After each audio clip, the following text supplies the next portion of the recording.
నమస్కారం అమరావతి న్యూస్ కి స్వాగతం. ఈనాటి వార్తలు. సీఎం చంద్రబాబు నాయుడు 2 రోజుల పర్యటన నిమిత్తం దేశ రాజధాని ఢిల్లీకి వెళ్లనున్నారు. రేపు ఎల్లుండి ఆయన ఢిల్లీలో పలు కీలక సమావేశాల్లో పాల్గొంటారు.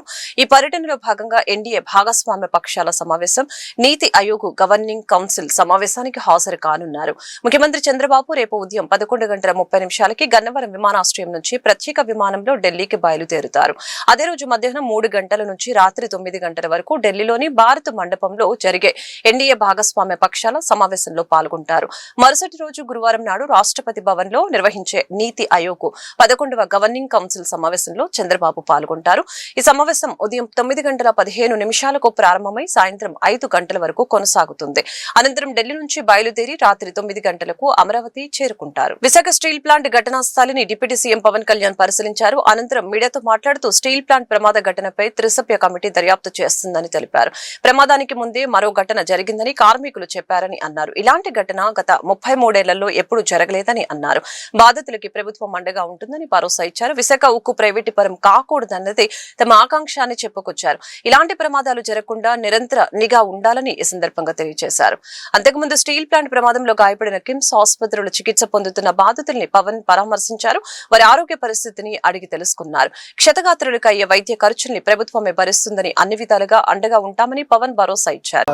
జరిగిన 4:15 మన స్టీల్ ప్లాంట్ మెల్టింగ్ షాప్ 1 దగ్గర ఒక సడన్ ఎక్స్ప్లోజన్, లిక్విడ్ మోల్టెన్ స్టీల్ని పట్టుకుని ఒక బకెట్ లాంటిది ఉంటుంది, దాని ల్యాడర్లో ఉండడం, అది బ్లాస్ట్ అయింది.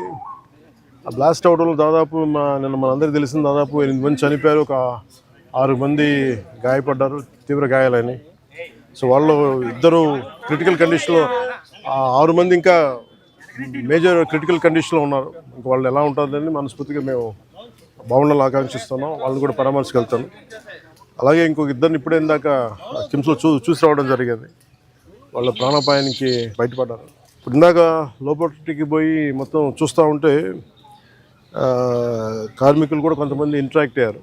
సో వాళ్ళతో కూడా మాట్లాడుతుంటే ఎలా జరిగింది ఏంటి అంటే, వాళ్ళు అంతకు ముందు రోజు కూడా ఇంకా పక్క దాంట్లో ఇలాంటిది ఏదో జరిగింది, కానీ అది నైట్ టైం ఎవరు లేకపోవడం వల్ల ఒక తెలియలేదని అన్నారు. ఇది బేసిక్, ఇది ఎంత సేఫ్టీ ప్రోటోకాల్స్ ఎంత జరిగినాయి, ఎంత మెయింటైన్ చేశారు సేఫ్టీ ప్రోటోకాల్స్. అలాగే మేజర్ కనిపించేది అప్గ్రేడేషన్ ఆఫ్ స్టీల్ ప్లాంట్ మేజర్గా చూస్తుందంటే ఇప్పుడు దాకా నేను దారిలో నిన్న నుంచి అడుగుతూ ఉన్నాను, అసలు ఇలాంటి సంఘటన ఎక్కడైనా జరిగిందా, ఇంతకుముందు జరిగిందా అంటే లాస్ట్ 33 years 36 yearsలో ఎక్కడ జరగలేదు ఇలాంటి ఇన్సిడెంట్ అని చెప్తా ఉన్నారు నాకు వచ్చిన ఇన్ఫర్మేషన్. ఇలాంటి పర్టికులర్ స్టీల్ ప్లాంట్ బిలాయ్ ఉంది, కానీ మిగతా అన్ని కొంచెం డిఫరెంట్ స్టీల్ ప్లాంట్స్, వాటి మెషినరీ కానీ వాటి అప్గ్రేడేషన్ కానీ కొంచెం డిఫరెంట్గా ఉంటుంది. దీనికి లాగా ఉండేది ఒక బిలాయ్ తప్ప మిగతాయి కొత్తగా ఉంటాయి. అదే ప్యారలల్గా మిగతా చోట్ల ఎక్కడ జరుగుతున్నాయని.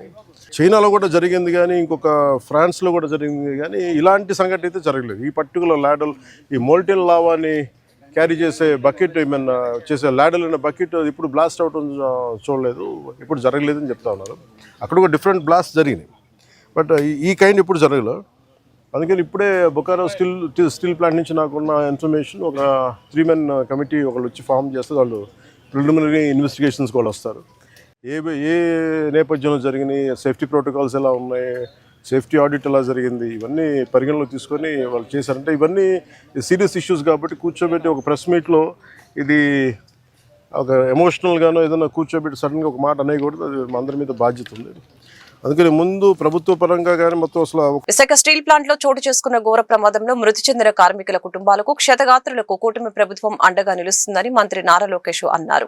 ప్రభుత్వం కేవలం హామీలు ఇచ్చి చేతులు దులుపుకోదని, బాధితులకి శాశ్వతంగా అండగా నిలుస్తుందని లోకేష్ స్పష్టం చేశారు.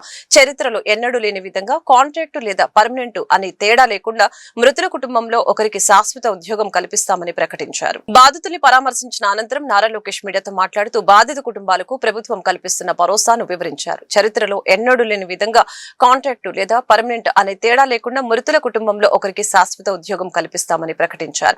కేంద్ర ప్రభుత్వం తరపున అదనంగా 25 లక్షల ఎక్స్గ్రేషియాను ప్రతి కుటుంబానికి అందిస్తున్నట్లు తెలిపారు. నిన్న రాత్రి ఘటనా స్థలాన్ని సందర్శించిన కుమారస్వామి ఈ మేరకు హామీ ఇచ్చారని చెప్పారు.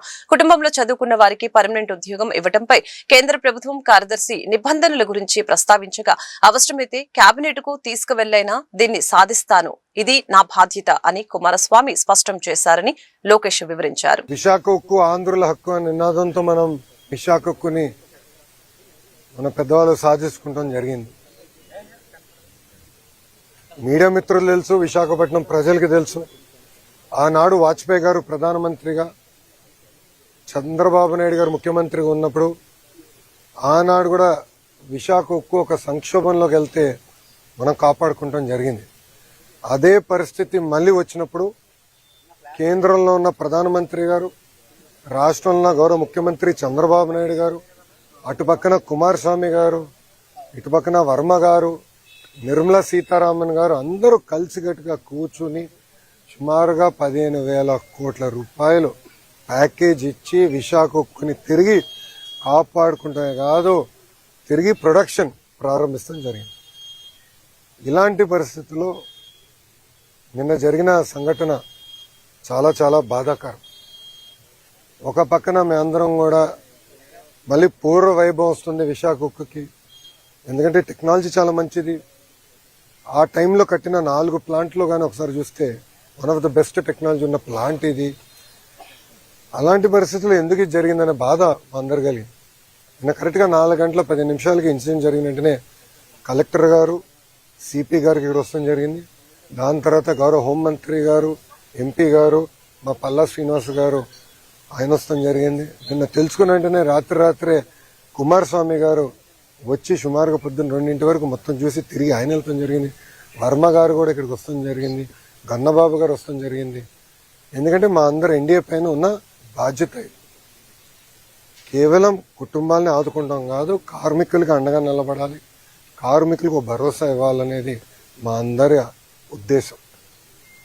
ఇప్పుడు 8 మంది చనిపోవటం జరిగింది, 6 హాస్పిటల్లో ఉన్నారు.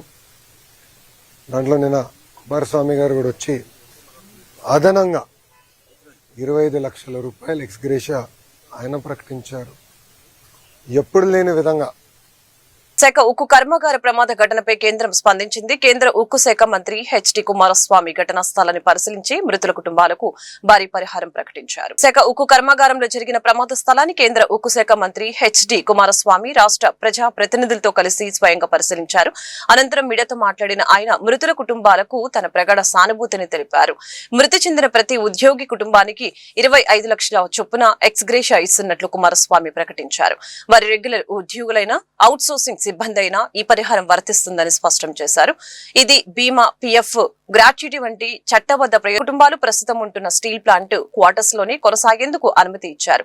పిల్లల చదువులకి ఆర్థిక సహాయంతో పాటు ప్రతి బాధిత కుటుంబంలో ఒకరికి శాశ్వత ఉద్యోగం కల్పిస్తామని మంత్రి హామీ ఇచ్చారు. Today we have decided who have succumbed to injuries, even persons who are in the hospital fighting for their life in the hospital. We are announcing today 25 lakh crore rupees for each family. Not only regular employees, even outsourced employees for their family also. Today we are announcing 25 lakh rupees compensation other than all other benefits what they are getting. Other than that, even insurance money, then other issues, PF, gratuity, everything other than this 25 lakhs they will get. Then family members, they can stay in the town house. It has allotted to them. This town only we are going to allocate the houses what they are actually living now for the family members. We decided to give education, free education to all their family members. Not only that, one family will get one permanent job in their absence of the persons who have today's bad incident has succumbed. One family member, they will get one job.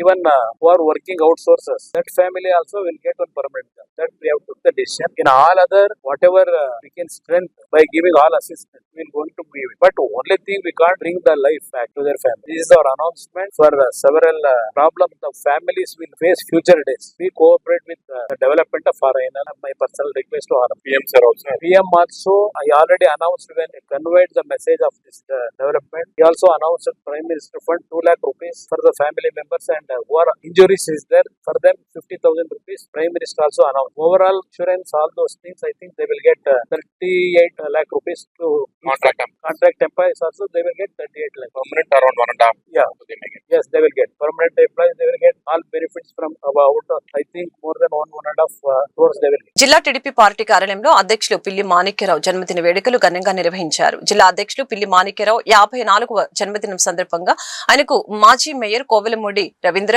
Kanaparthi Srinivasarao, మాజీ MLC yes Ramakrishna, Vemulakonda Srinivas ఇతర ముఖ్య నాయకులు పుట్టినరోజు శుభాకాంక్షలు తెలియజేశారు. ఈ కార్యక్రమంలో కంచెల శివరామకృష్ణయ్య, రావిపాటి సాయి, ఫిరోజు, సుఖవాస శ్రీనివాసు, చిట్టాబత్తిన చిట్టిబాబు, అన్నాబత్తిన జయలక్ష్మి, లాల్ వజీర్ పాల్గొన్నారు. తెలుగుదేశం పార్టీ తరఫున, నా తరఫున, మైనార్టీల తరఫున వారికి ప్రత్యేకంగా అభినందన చేస్తా ఉన్నాం. తెలుగుదేశం పార్టీ అంటేనే బలహీన వర్గాలకి, మైనార్టీలకి, ఎస్సీలకి, ఎస్టీలకి ఒక గొప్ప అవకాశాన్ని కల్పించేటువంటి మన మహనీయుడు, మంచి ముఖ్యమంత్రి మన నారా చంద్రబాబు నాయుడు గారు, మన లోకేష్ బాబు గారు. వారి ఆధ్వర్యంలో ఈరోజు మరి గుంటూరు జిల్లా అంటేనే ఒక చైతన్యవంతమైనటువంటి జిల్లాకి అధ్యక్షుడిగా మరి మన అన్నగారిని తీసుకోవడం అనేది చాలా గొప్ప విషయం. ఇక్కడ ఇలాంటి జిల్లాకి అధ్యక్షుడిగా ఉండాలంటే సామాన్యమైన విషయం కాదు.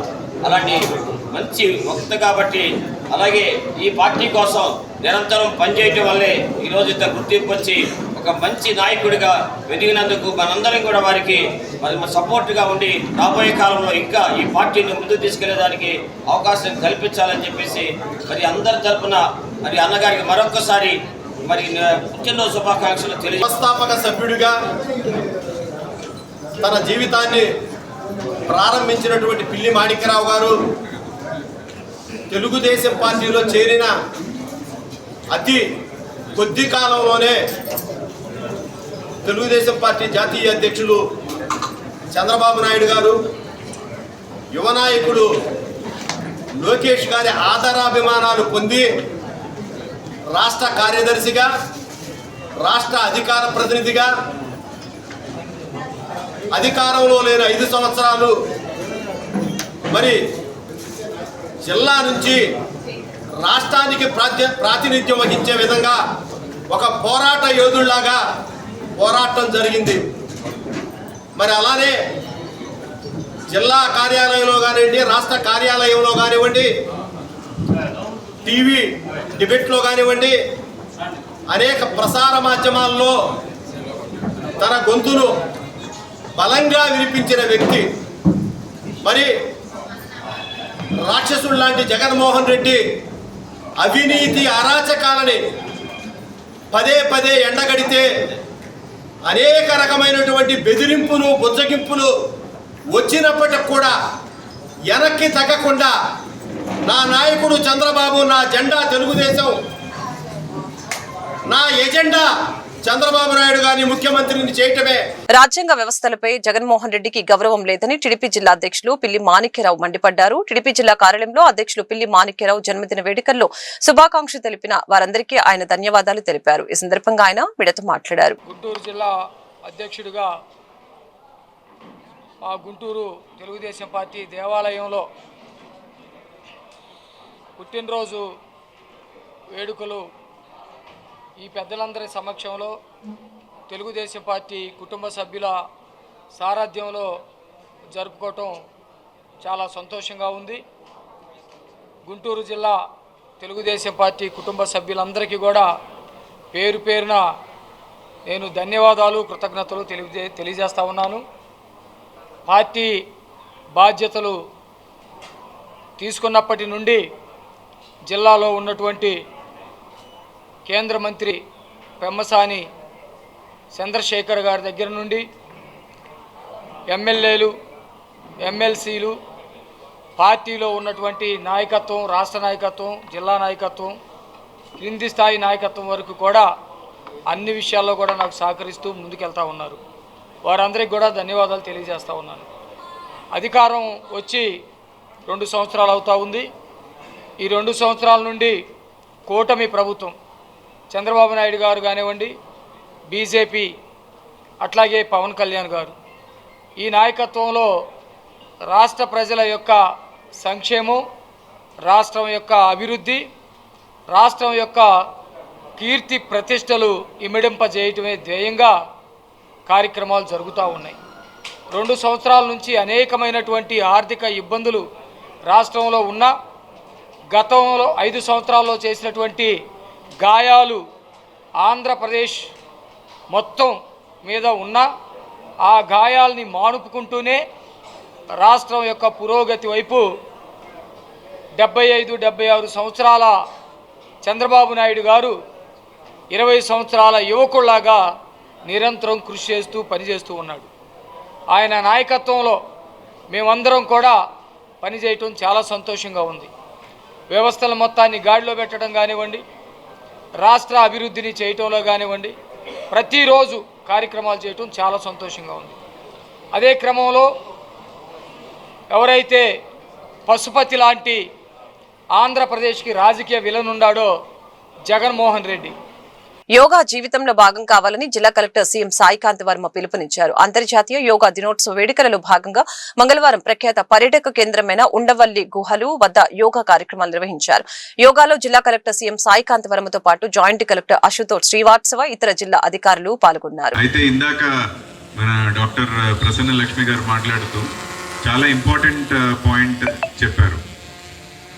ఇప్పుడు మారుతున్న జీవన శైలిలో మన పూర్వీకులు, మన తల్లిదండ్రులు చూడనటువంటి ఆరోగ్య సమస్యలు ఈరోజు మనం అతి చిన్న వయసులోనే చూస్తున్నాం.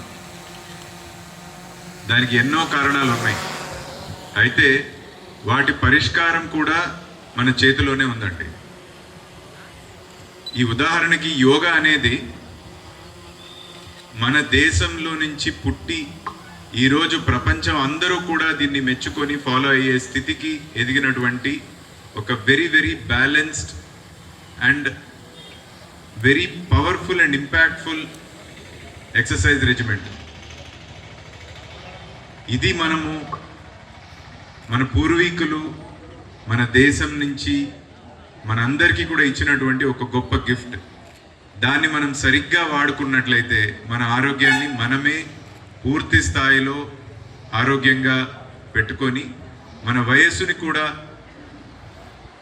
అంటే మనకి ఎన్ని సంవత్సరాలు బ్రతుకుతాము అనేది కూడా చూసుకుంటే ఆరోగ్యంగా బతకడం ఎంతో ఎంతో ముఖ్యం.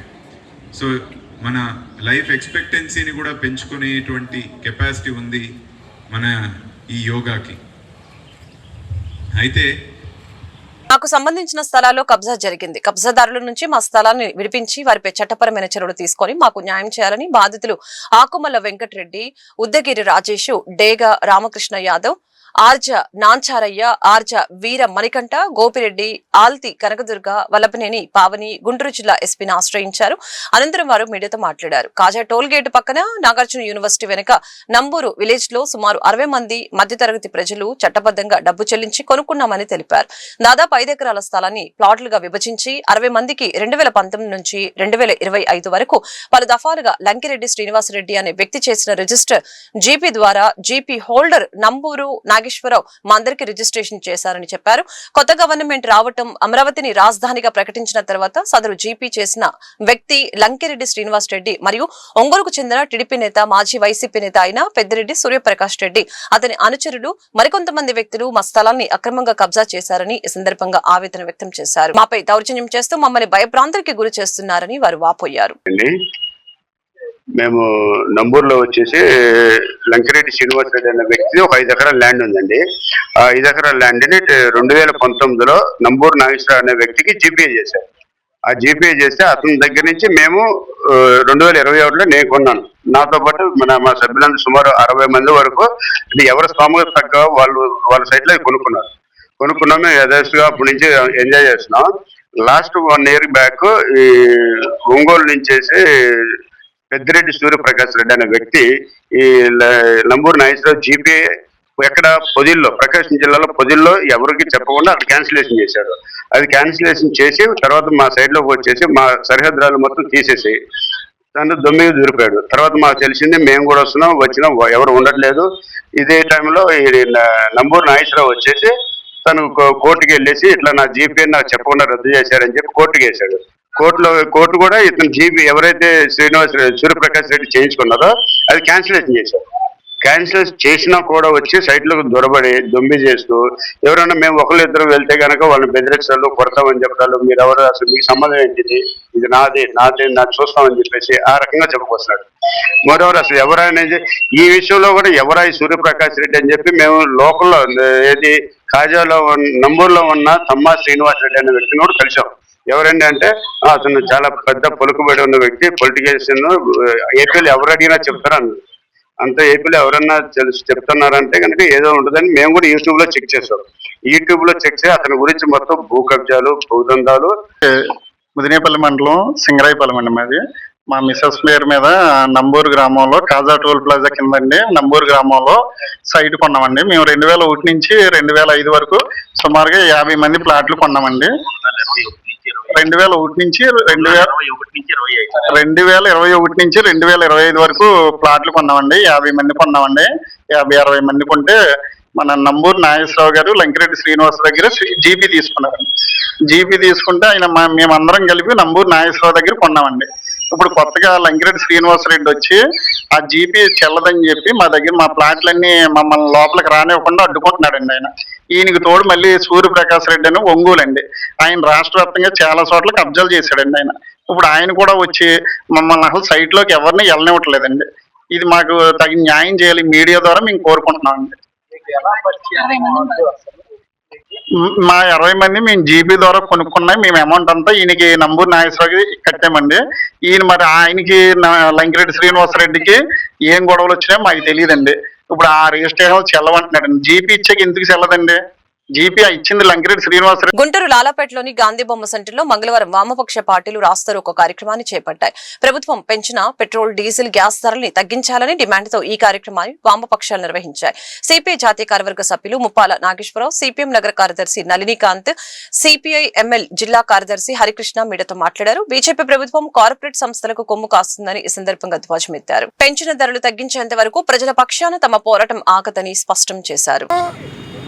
అదాని అంబానీలకి భారత ప్రజల్ని తాకట్టు పెడుతున్న నేపథ్యంలో డీజిల్, పెట్రోలు, వంట గ్యాసు, వాణిజ్య గ్యాసు అసాధారణంగా పెరిగి సామాన్య ప్రజలకి పెనుభారంగా మారింది.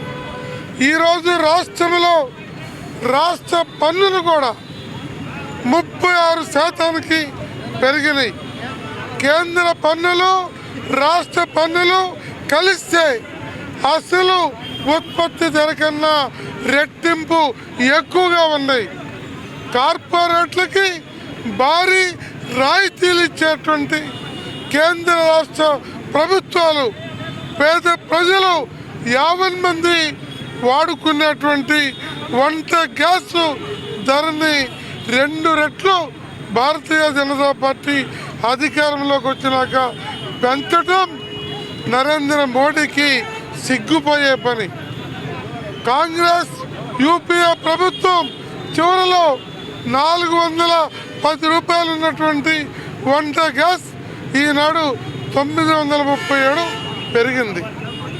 ఇది నరేంద్ర మోడీ వైఫల్యం. అలాగే పెట్రోలు, డీజిల్ ఈరోజు పెట్రోలు 117.5 ఉంది. డీజిల్ ఆనాడు 56 ఉంటే ఈనాడు 105 రూపాయలు ఉంది. ఇవాళ భారతదేశం ఎలిగిపోతుంది. నరేంద్ర మోడీ విశ్వగురు అని చెప్పుకోవడానికి బీజేపీకి, ఎన్డీఏ కూటమి పార్టీలకి నైతికత ఏమైనా ఉందా అని అడుగుతున్నాను.